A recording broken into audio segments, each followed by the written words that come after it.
Señores, tengan ustedes muy buenos días. Quiero agradecer al Instituto Ingeniero de Minas por haber permitido este trabajo que hemos presentado con la empresa CECEL sobre un estudio realizado en Argentina sobre biodisponibilidad. Quiero también agradecer a CECEL por dar la autorización para la publicación de este trabajo y a ustedes felicitarles por su presencia en este evento. Sé que este evento, como ustedes pueden ver, es la biodisponibilidad de metales pesados como herramienta de remediación de efluentes en la actividad minera del Perú. Aparentemente podría resultar una cosa media extraña a nosotros, porque siempre cuando yo escuché hablar de biodisponibilidad, se hablaba de la biodisponibilidad de los medicamentos en las personas. Por ahí nos vamos acercando a que se trata de la biodisponibilidad de los metales pesados en la remediación de la actividad minera o en cualquier otra actividad industrial. Y esto me trae a colación porque hace aproximadamente unos 23 años, en la ciudad de Huaraz, en una convención, presenté un trabajo que se llamaba El comportamiento físico-químico de los efluentes metalúrgicos en la potabilización del agua. En un primer momento no sabían dónde poner el trabajo, si era en mina, geología, operaciones o seguridad, y lo pusieron en el área de seguridad.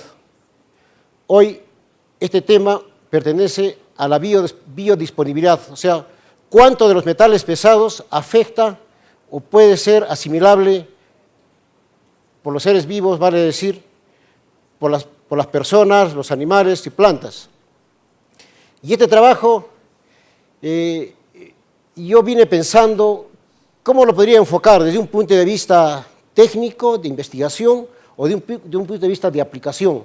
Y quiero decirles que para hacer este trabajo, en el Perú solamente existen 12 profesionales en toxicología ambiental, porque esta especialización no es más que la suma de conocimiento de la geología, la minería, la química y el efecto que puede causar en los seres vivos.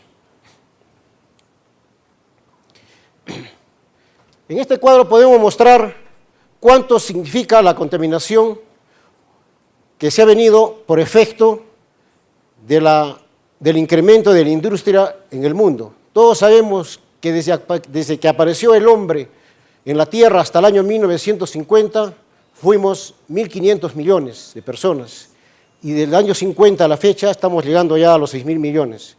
La pregunta es, ¿qué pasó? Si dicen que la contaminación ambiental mata, si ahora la cantidad de años en las personas es mayor el periodo de vida, si ahora nosotros sabemos de que existen una serie de técnicas en el campo ambiental, médico, que pueden mejorar a tener una mejor calidad de vida. Y esto es lo que aquí se muestra, es cómo ha ido aumentando los efluentes, llámese emisiones gaseosas, líquidos o sólidos. Y podemos ver que así como ha aumentado esta cantidad de emisiones, también ha mejorado la calidad de vida de las personas. Esto yo lo quiero enfocar para que se vea de que no solamente la actividad industrial tiende a deteriorar el ambiente, sino también tiende a mejorar la calidad de vida. Y eso se ve en la cantidad de personas que ahora somos. Es por ello que CECEL, una empresa peruana dedicada a hacer estudios desde la ingeniería básica hasta de procura, se le encomendó de la Argentina, de la Secretaría Minera de Argentina, vale decir, por el Ministerio de Minería en el Perú, hacer un estudio sobre dos pasivos ambientales. Uno sobre una exfundición de metal washing en Abrapampa y la otra es sobre unas escombreras derivadas de la actividad de extracción de sulfatos. Esto permitió que CECEL, la empresa peruana, convocara a una cantidad de profesionales que hemos venido desarrollando una serie de trabajos. Dentro de estos está este trabajo que se hizo. Esto trajo como a colación ver en el Perú también, este trabajo lo tuve que relacionar con qué pasaba acá en el Perú, y vimos que en el Perú tenemos los límites máximos permisibles determinados y también los estándares de calidad ambiental. Sin embargo, dichos límites no dicen nada sobre cuántos de estos metales, cuántos de estos iones disueltos o totales pueden ser asimilables por los seres vivos.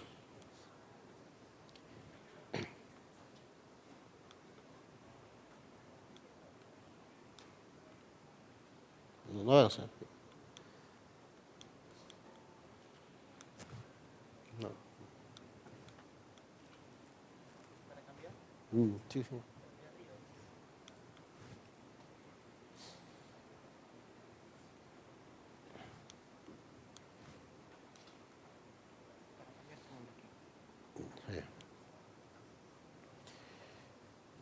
Entonces, aquí mostramos los objetivos que se persiguieron para poder hacer una determinación de cómo se podría medir la afectación de un pasivo ambiental en los seres vivos.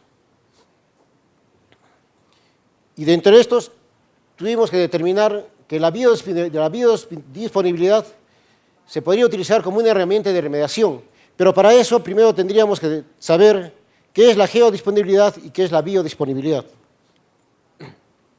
Pero antes de entrar a definir en términos concretos la biodisponibilidad, primero había que hacer un enfoque sobre cómo afecta o cómo están distribuidos los elementos en la tabla periódica. Pero una tabla periódica puede tener varias interpretaciones dependiendo del enfoque que nosotros queremos darle. En este aspecto vamos a ver desde el punto de vista biológico o bioquímico. Ustedes pueden ver, los puntos rojos significan los elementos pesados. Ahora, existen criterios en el mundo desde cuándo es un elemento pesado y a partir de qué peso molecular no es un elemento pesado. Se ha tomado en algunos investigadores que es a partir del elemento fierro, o sea, desde el peso molecular de 55. Sin embargo, hay otros elementos que pueden pesar menos, como el vanadio, pero que sí son elementos pesados. Por eso que se ha determinado sobre los elementos traza. Y acá en la tabla periódica podemos mencionar cuáles son los elementos que se requieren para la salud, cuáles son los que pueden afectar a la salud y cuáles son los que definitivamente en cualquier concentración sí afectan a la salud, como los puede mencionar, por ejemplo, en la EPA. Porque no todas las concentraciones de los elementos pueden ser perjudiciales a la salud. Todo depende de la concentración o de la dosis. Es por eso que ya en el año 1493, una gran investigación para hacerse decía, nada es tóxico, todo es tóxico, la diferencia es la dosis. ¿Quién no sabe hoy por hoy en que determinados elementos, su deficiencia puede producir problemas a la salud? Una cantidad determinada, una determinada concentración hace bien para la salud, pero pasando un límite ya es tóxico, y pasando esa cantidad de tóxico es letal. Como por ejemplo, ¿qué elementos? El zinc, el fierro, el calcio, y sin embargo hay otros elementos que en determinadas concentraciones en los seres vivos son tolerables, pero pasando ese límite son tóxicos y después son letales. En función de eso, se han hecho la clasificación en que hay elementos micronutrientes, los otros micronutrientes y los metales pesados. Sin embargo, se ha determinado de que en la mayor parte, el 90% de estos elementos se encuentran en la suspensión del agua y en los sedimentos. El mecanismo de las reacciones químicas o las reacciones bioquímicas que afectan, que interactúan para ser asimilables, se presentan en este diferente tipo de mecanismos de reacciones. Hay intercambios iónicos, hay transferencia de masas, precipitación, reacciones ácido-base, formación de complejos. Ahora, la forma del metal, cómo se da la movilidad para buscar la disponibilidad, es que acá se presenta una tabla donde se ve la forma fácil, media, disponible, menos disponible, o cómo se meteorizan determinados elementos en el ambiente. Hasta aquí era la parte netamente química, bioquímica. Para poder evaluar de todos estos elementos en un medio, llámese en el río, llámese en los sedimentos. Existen métodos acá en el Perú, o existen criterios, o existen normas que solamente determinan a través de una lixiviación total los elementos que están en estado iónico o que están en solución. Sin embargo, para hacer un estudio de biodisponibilidad se tiene que determinar la extracción secuencial, o sea, se determina por partes cómo se va determinando la extracción de estos metales, de estos solutos en una solución, pero en función de determinadas soluciones. Es como, hablando en términos prácticos, como una caja de cambios de un carro, la caja de cambios mecánica y la otra es la automática o secuencial que va por partes. Ya nos vamos acercando para después entrar a definir lo que realmente significa la biodisponibilidad. Y la biodisponibilidad no es más que la movilidad iónica de los elementos que están libres y que pueden salir del medio hacia un ser vivo y que del ser vivo pueden ser asimilables para ver sus efectos en las personas. Es por eso que se tuvo que determinar un método, un procedimiento para poder ver en forma secuencial cómo se va disolviendo o cómo se va lixiviando los elementos. El trabajo que se tuvo que hacer, se hizo un trabajo de campo y un trabajo de laboratorio y un trabajo de gabinete. Aquí quisiera permitir decirles de que se hizo una caracterización físico-química, un análisis físico-químico, y se determinó a través de estas soluciones que se van midiendo la forma, cómo se va lixiviando por etapas, y con el fin de evaluar la biodisponibilidad. Aquí lo que tendríamos que decir es de que no se en el Perú o en diferentes países de Latinoamérica no se determina exactamente cómo es la exposición química, la exposición funcional y la exposición operacional, porque la química es aquella que determina cuántos elementos o qué concentración existen determinados elementos en una solución, pero no dice cómo se encuentran estos elementos, o sea, molecularmente en qué compuestos, cómo están estos compuestos. Y la exposición operacional es que estos compuestos, cómo son, si son asimilables o no por un organismo. Como ven, son 3 tipos de exposición.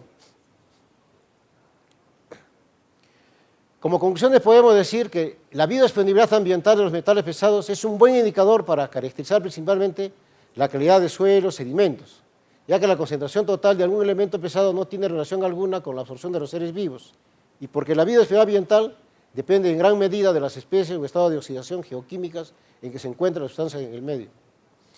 Y que el comportamiento de la biodisponibilidad ambiental puede variar, por ejemplo, del suelo, de su pH, de la concentración, y diferentes tipos y diferentes otras características que pueden tener la sustancia donde se va a depositar un elemento pesado.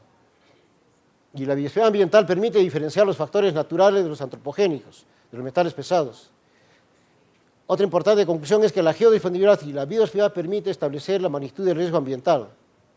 En el Perú, los pocos estudios realizados sobre sedimentos en ríos y mares son evaluados por normas internacionales, ya que aún no se tienen. Y la otra parte importante es que la biodisponibilidad ambiental aún no se utiliza como una herramienta de evaluación y control del grado de afectación en el agua y suelos. Es que solamente conociendo cómo afecta y antes de eso, midiendo cómo es la biodisponibilidad por una exposición química, una exposición funcional u operacional, es que nosotros podemos permitir que la bioremediación actúe para contribuir a mantener y a conservar el medio ambiente, porque no es lo mismo decir que el fierro es un elemento contaminante si antes no se le determina la dosis. Se puede decir, por ejemplo, que el cianuro o el compuesto cianuro o la molécula de cianuro es un elemento contaminante y que una cisterna de agua no es un material peligroso.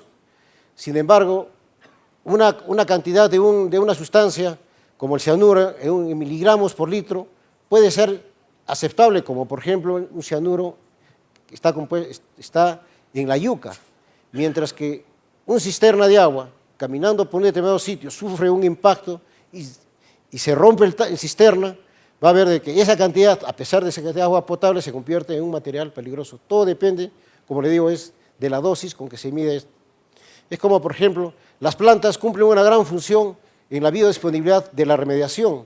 Todos sabemos, por ejemplo, que los geranios cumplen una función de absorción del plomo, que las plantas como los jacintos tienen una propiedad de similar el cadmio, o que, por ejemplo, viendo el otro lado, ¿quién no sabe que para poder fertilizar o poder entrar a cultivar un terreno, tenemos, por ejemplo, que agregar acá en Arequipa, agregarle, por ejemplo, alfalfa, que es una sustancia que tiende a asimilar primero o a fijar el nitrógeno en el suelo. Por eso que es importantísimo conocer cómo es la biodisponibilidad de los elementos pesados en el suelo, en los ríos y en los sedimentos. Como dije anteriormente, que es en los sedimentos donde se concentra el 90%. Esta es la parte que quería hacerles conocer, de que la actividad industrial, como cualquiera de ellas, o como la minería, debe enfocarse en conocer, en determinar las sustancias, cómo determinar la solubilidad de estos elementos para poder plantear técnicas y metodologías que puedan colaborar a la preservación del medio ambiente. Este trabajo yo lo he querido presentar para que sea un despertar en las universidades, en los laboratorios, porque muchos de ellos no los encontrábamos acá, y segundo, porque sea también un motivo para que hay nuevos campos que se presentan para los nuevos profesionales, en que la especialización en toxicidad ambiental son muy escasos y que hoy por hoy debemos conocer para que nosotros podamos determinar y dimensionar efectivamente que no solamente por hablar de un metal o de un metal traza, estamos hablando ya de una contaminación, sino que debemos medir en su verdadera magnitud, en su composición química, en su forma molecular y en la forma como actúa en los seres vivos. Muchas gracias.